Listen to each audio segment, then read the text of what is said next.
இறையேசுவிலே பிரியமான சகோதர சகோதரிகளே, உங்கள் எல்லோருக்கும் ஆண்டவராகிய இயேசு கிறிஸ்துவின் பெயரால் காலை வணக்கங்கள் மற்றும் வாழ்த்துக்கள். நான் உங்கள் அகஸ்டின் வேதியர். இன்று மே மாதம் 18ஆம் தேதி 2026ஆம் ஆண்டு. ஆண்டவரின் மடியில் 5 நிமிடங்கள். சகோதர சகோதரிகளே, திருவிவிலியத்தில் ஒரு முக்கிய நபர்னு சொன்னால் நிறைய பேர் உண்டு. அதில் இன்னும் சிறப்பாக சொல்லணும்னா யோபு மிக சிறப்பாக வாழ்கிறாரு. சாத்தான் என்ன பண்ணுறான், அவரை அழிக்கணும்னு ஒரு கங்கணம் கட்டிக்கிட்டு என்ன பண்ணுறான், கடவுள்கிட்ட போகிறான், ஆண்டவர்கிட்ட போகிறான். ஆண்டவர் பெருமையாக சொல்கிறார், என் ஊழியன் யோபுவை பற்றி எவ்வளோ மகிழ்ச்சியாக இருக்கான் பார். என் மேலே சொல்கிறது 100க்கு 100 என் மேலே விசுவாசம் கொண்டு இருக்க மாதிரி கடவுள் பெருமைப்படுறாரு. சாத்தான் சொல்கிறான், என்னங்க ஆண்டவரை எல்லாம் அவனுக்கு கொடுத்துக்கிறீங்க, உங்களை மகிழ்ச்சி படுத்துகிறான், உங்களுக்கே அவன் நல்ல பிள்ளையாக இருக்கிறான்,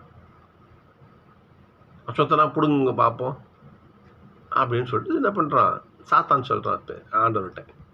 சரி, அவனுக்குரிய எல்லாம் என்ன பண்ணுறான், நான் உங்கள்கிட்ட ஒப்படைக்கிறேன், எடுத்துக்கோ பார்ப்போம்னு சொல்லி என்ன பண்ணுறாரு, கடவுள் சாத்தானுக்கு சவால் விடுகிறார்.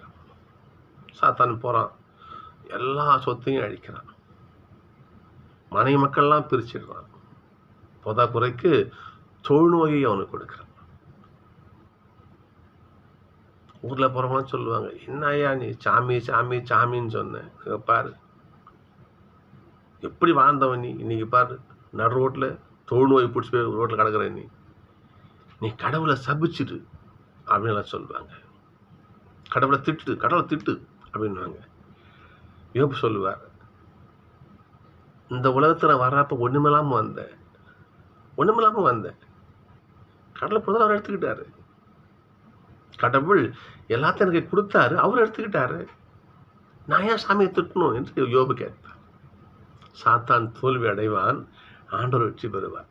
சகோதரர்களே, எந்த துன்பமும் நம்மை கடவுள்கிட்ட பிரிக்காமல் பார்த்துக்கணும்.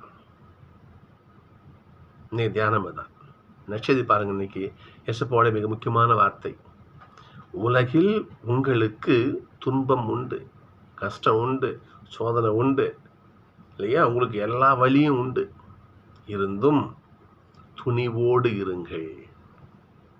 அவனுடைய வார்த்தை, துணிவோடு. கஷ்டம் வருங்க, ஆண்டவரை விட்டு ஓடி போயிடக்கூடாது.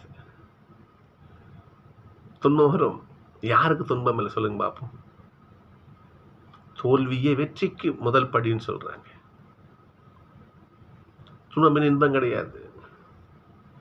பவுல் சொல்லுவார், அவர் பட்ட துன்பத்தெல்லாம் லிஸ்டே போடுவார். அவர் கப்பல் சிதைவில் சிக்கின, குளூர்ல கஷ்டப்பட்டேன், பட்னி கிடந்தேன், சோத்துக்கு வழியில் பட்னி கிடந்தேன்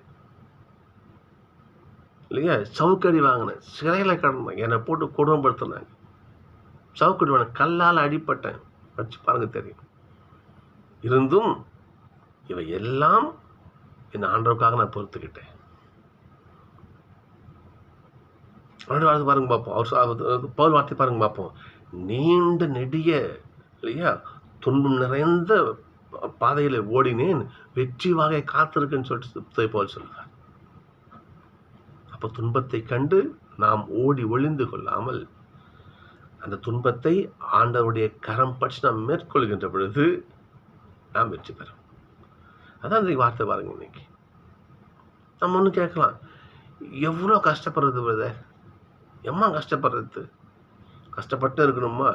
திருப்பாட்டில் பாருங்க, கவலைப்படாதீங்க, நேர்மையாளரே மகிழ்ச்சி அடைவர்.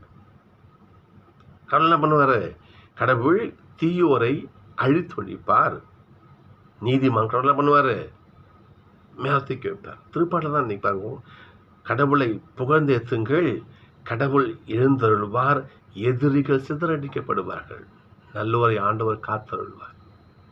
அதனால் துன்பம் வருகின்ற பொழுது, சோதனை வருகின்ற பொழுது நாம் தைரியமாக இருக்கிறது தான் ஆண்டவருடைய வார்த்தை. இன்னைக்கு சோழர்களே, இன்னைக்கு